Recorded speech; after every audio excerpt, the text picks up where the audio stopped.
পাত্রপক্ষ বাসায় চলে এসে আমাকে হুটহাট করে রেডি করে দেয়। রেডি করে সামনে নিয়ে গিয়ে আমাকে দেখাতে আসছে। আমি জানিও না আমাকে দেখতে আসছে। আমার বাসা আমার নানু বাসা পাশাপাশি বলা যায়। সেখান থেকে আমি আমার বাসায় কাঁদতে কাঁদতে চলে এসে আমার বাবার পা ধরছি, ধরে বলতেছি বাবা আমি বিয়ে করবো না, আমাকে কোনো ক্রমে তুমি এই বিয়ের হাত থেকে বাঁচাও। আমার এসএসসি, এইচএসসি, পিএসসি, জিএসসি সবগুলোতে গোল্ডেন এ প্লাস সাথে আমার স্কলারশিপও ছিল, কিন্তু তারপরেও আমি একজন ফার্স্ট টাইম ব্যর্থ। সফলভাবে সবগুলো পরীক্ষা দিয়েছি, সফলভাবে সবগুলো পরীক্ষা দিয়ে আমি ব্যর্থ হয়েছি। কোথাও চান্স হয়নি, কারোর সাথে কোনো যোগাযোগ করতে পারিনি, আইডি ডিঅ্যাক্টিভেট করে দিয়ে পুরোপুরি একটা হতাশার মধ্যে চলে গেছি। ন্যাচারালি আমি লাইভে ক্লাস করা কম হতো, কারণ ফ্যামিলিতে অনেক বেশি প্রেশার, খুব একটা পড়তে দিত না। একটা দিন আমার আব্বু, আমি ক্লাস করতেছিলাম, আমার আব্বু আমার সাথে এসে ক্লাস করতেছেন। আব্বু বলতেছে তুই সুন্দর ক্লাস নেয়, এত সুন্দর ক্লাস নেওয়ার পরে তোমার চান্স হবে, তুমি অবশ্যই চান্স পাবা। ক্লাসের টাইম মিলাইতে পারতাম না, পড়ার সময় দিত না, ফ্যামিলি অনেক প্রেশার দিত। কেউ কেউ বলতো যে মেয়ে যেহেতু চান্স পায় না, মেয়েকে পড়ায় কি হবে। পাশের বাসার আন্টি বলতো আমাকে, বের হলেই বলতো যে তোমার চান্স হয়েছে, সারাদিনই দেখি জানালার পাশে বসে পড়ো। যারা আমার ফার্স্ট টাইম চান্স না হওয়ার পরেও আমার সাথে ছিল না, আমি তাদেরকে কোনো রকম জবাব দিইনি, তারা তাদের জবাব নিজে থেকেই পেয়ে গেছে। এর থেকে বেশি সফলতা জীবনে আর কি হতে পারে। আলহামদুলিল্লাহ, আমি নিজেকে একজন পাবলিকান হিসেবে দেখতে পাচ্ছি। আসসালামু আলাইকুম, আমি মোসাম্মদ জান্নাতুল ফেরদৌস। আমি পড়াশোনা করছি কুমিল্লা বিশ্ববিদ্যালয়ের ইংরেজি বিভাগে। আমি একজন সেকেন্ড টাইম অপটিমিস্টিক ব্যাচের শিক্ষার্থী ছিলাম। আমি যদি বলতে যাই, আমার এসএসসি, এইচএসসি, পিএসসি, জিএসসি সবগুলোতে গোল্ডেন এ প্লাস সাথে আমার স্কলারশিপও ছিল, কিন্তু তারপরেও আমি একজন ফার্স্ট টাইম ব্যর্থ। সফলভাবে সবগুলো পরীক্ষা দিয়েছি, সফলভাবে সবগুলো পরীক্ষা দিয়ে আমি ব্যর্থ হয়েছি। কোথাও চান্স হয়নি, কারোর সাথে কোনো যোগাযোগ করতে পারিনি, আইডি ডিঅ্যাক্টিভেট করে দিয়ে পুরোপুরি একটা হতাশার মধ্যে চলে গেছি। তারপরে যখন চান্স হলো না, তার মানে বিয়ে মানুষ যেহেতু আমি, তাহলে নানান রকম সমস্যা হবে, ফ্যামিলি প্রেশার, এটা সেটা হ্যান ত্যান অনেক কিছু। তারপরে সেকেন্ড টাইম দেওয়ার সিদ্ধান্ত যখন মনে মনে নেবো কি নেবো না, তার মাঝে বিয়ের প্রেশার বাসা থেকে শুরু হয়ে গেল। বাসা থেকে এই ছেলে দেখে, ওই ছেলে দেখে, হঠাৎ করেই ছেলে নিয়ে বাসায় রাজি এবার চলে আসে। পাত্রপক্ষ বাসায় চলে এসে আমাকে হুটহাট করে রেডি করে দেয়। রেডি করে সামনে নিয়ে গিয়ে আমাকে দেখাতে আসছে। আমি জানিও না আমাকে দেখতে আসছে। আমাকে বলছে যে বাসায় কিছু লোকজন আসছে, তুমি একটু রেডি হও। আমি রেডি হয়ে যখন আমি সামনে গেছি, দেখি এটা পাত্রপক্ষ। আমাকে জিজ্ঞেস করলো তুমি কোথায় পড়াশোনা করছো, কি হ্যান ত্যান, এগুলো অনেক কিছু। আমি মানে কোনো ক্রমে ওখানে কান্নাটা চেপে রেখে আমি আমার বাসায় আমার নানু বাসা পাশাপাশি বলা যায়। সেখান থেকে আমি আমার বাসায় কাঁদতে কাঁদতে চলে এসে আমার বাবার পা ধরছি, ধরে বলতেছি বাবা আমি বিয়ে করবো না, আমাকে কোনো ক্রমে তুমি এই বিয়ের হাত থেকে বাঁচাও। আমি পুরোপুরি কান্নাকাটি, ফ্যামিলির সাপোর্ট নেই, এটা নেই সেটা নেই, কেউ রাজি না। সবাই চাচ্ছে যে বিয়ে করে আমাকে যদি দূর করে দেয় তাহলেই ভালো হয়ে যায় তাদের জন্য। আমি কোনোভাবেই সেকেন্ড টাইম প্রিপারেশন দিতে পারছিলাম না। পুরোপুরি হতাশা, ডিপ্রেশন এগুলোর মধ্যে থেকেই আমি একটা সময় সিদ্ধান্ত নিলাম, জেদ হয়ে গেল মনের মধ্যে যে পড়াশোনা আমিও করে দেখাবো, আমি একজন পাবলিকান ট্যাগ লাগাবো। তারপরে নিজের আইডি তো ডিঅ্যাক্টিভেট, আমি একটা অ্যাকাউন্ট খুললাম। অ্যাকাউন্ট খুলে আমি এমনি ঘাটাঘাটি করতেছি যে কোথায় ঠিকভাবে প্রিপারেশনটা নেওয়া যায়, কোথায় কি করা যায়। এরকম দেখতে দেখতে হঠাৎ একটা আই এডুকেশনের একটা ফ্রি ভিডিও আমার সামনে আসলো। আমি তো আর এক পর্যন্ত আমার আই এডুকেশন নামের কোনো যে প্ল্যাটফর্ম আছে আমি জানতাম না। আর মানুষ যে অফলাইন কোচিং করে চান্স পায় শুধু এটাই জানতাম, কিন্তু অনলাইনে যে কেউ চান্স পায় এরকম কিছু আমি কখনোই শুনি নাই। আমার কান পর্যন্ত এরকম অনলাইনের কোনো কিছু আসে নাই। তারপরে আমি অনলাইনে যখন মহসিন ভাই ফ্রি ক্লাসটা করলাম, আমি জাস্ট ফিদা, এত সুন্দর করে একজন মানুষ গুছিয়ে কীভাবে পড়াতে পারে।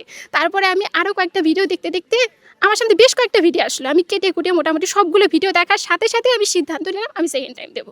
আমার জীবনে সেরা দুটি সিদ্ধান্তের মধ্যে একটা ছিল সেকেন্ড টাইম অপটিমিস্টিক ব্যাচে ভর্তি হওয়া, আর দ্বিতীয়টি ছিল নিজেকে আই এডুকেশনের সাথে যুক্ত করা। এই দুটি সিদ্ধান্ত আমার পুরো জীবনটাকেই বদলে দিয়েছে। আজ আমি একজন পাবলিকান, আজ আমি একজন গর্বিত। আমার বাবা আমার স্বপ্ন পূরণ করেছি, নিজের স্বপ্ন পূরণ করেছি। পরিবার আমাকে অনেক কথা শুনিয়েছে, আমি বাইরে বের হতে পারতাম না, কারোর সাথে কথা বলতে পারতাম না, সেই সব কিছু আমি জবাব দিয়ে দিয়েছি। কিছু কিছু মানুষ আমাকে এটাও বলেছিল যে ওকে পড়ায় কী হবে, এ পড়ায় কিছুই হবে না, ও মেয়েদের জন্মই হয় মূলত চুলাতে রান্না করার জন্য, ওকে রান্না করতে পাঠায় দাও, ওকে বিয়ে দিয়ে দাও, অনেক কথা। এগুলো শুনতে শুনতে আমি পুরোপুরি আরও ডিপ্রেসড হয়ে গেছিলাম। তারপরে আমি সেকেন্ড টাইম অপটিমিস্টিক ব্যাচে ভর্তি হব, কিন্তু টাকা নেই। মানে কোর্স কেনার মতো টাকাটা বাসায় চাওয়ার মতো আমার কোনো রকম না ছিল কোনো মুখ, না ছিল কোনো সৎ সাহস, আমি চাইতে পারি নাই। কারণ একজন মানুষ বাসায় ছিল না যে আমাকে সেকেন্ড টাইম দেওয়াবে, কেউ ছিল না। আমার পরিবারের সাপোর্ট পরবর্তীতে আসছে, যখন আমি পড়তে পড়তে দেখছি যে আমি এত বেশি স্ট্রাগল করতেছি, আমি পড়তে পড়তে আমার জীবন বের করে দিচ্ছি, জান প্রাণ সব এক করে দিচ্ছি, তখন পরিবার বলতেছে তুমি পারবে। তার আগ পর্যন্ত কিন্তু আমাকে কেউ বিশ্বাস করে নাই যে আমি পারবো কিনা। আমি নিজেকে একা একা প্রমাণ করেছি।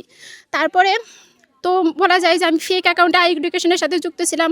আমার কোনো ফ্রেন্ড সার্কেলের সাথে কোনো যোগাযোগ ছিল না, কারোর সাথে কোনো যোগাযোগ ছিল না। আমি পুরো সেকেন্ড টাইম জার্নিকে নিজেকে পুরোপুরি লুকিয়ে রাখছিলাম, কেউ জানতোই না আমি বেঁচে আছি কি মরে গেছি, এটাও নাই কেউ ঠিকভাবে জানতো না।